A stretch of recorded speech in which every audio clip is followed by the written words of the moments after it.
Boubacar Kombeldian, Karatoun Montouré et maintenant Jérôme Gomis, des agressions perpétrées dans l'exercice de leurs fonctions.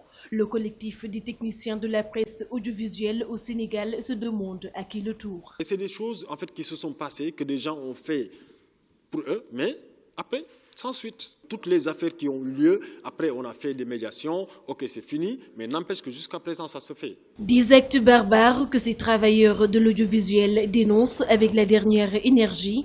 Malgré la volonté des autorités d'ouvrir le dialogue, justice doit être faite. Par rapport aux discussions ou bien au dialogue que les gens sont en train de faire, pour histoire de calmer cette histoire, lui-même nous a carrément dit qu'il y a ces autorités religieuses et des autorités de la gendarmerie qui essayent de faire une médiation.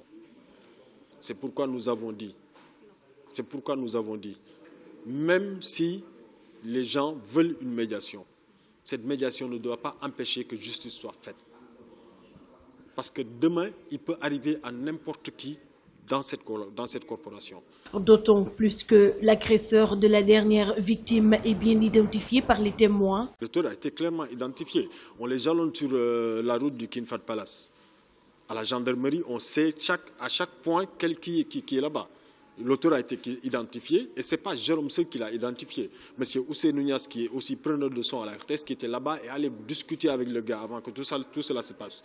Donc il y a deux personnes qui l'ont identifié. Donc impérativement, il y aura une suite. Mais maintenant, après ce dialogue-là, qu'est-ce qui va se passer? En fait, c'est ça notre préoccupation. Ces forces de l'ordre sont censées veiller à la sécurité des personnes et des biens, d'où l'appel lancé afin que pareilles agressions ne se reproduisent.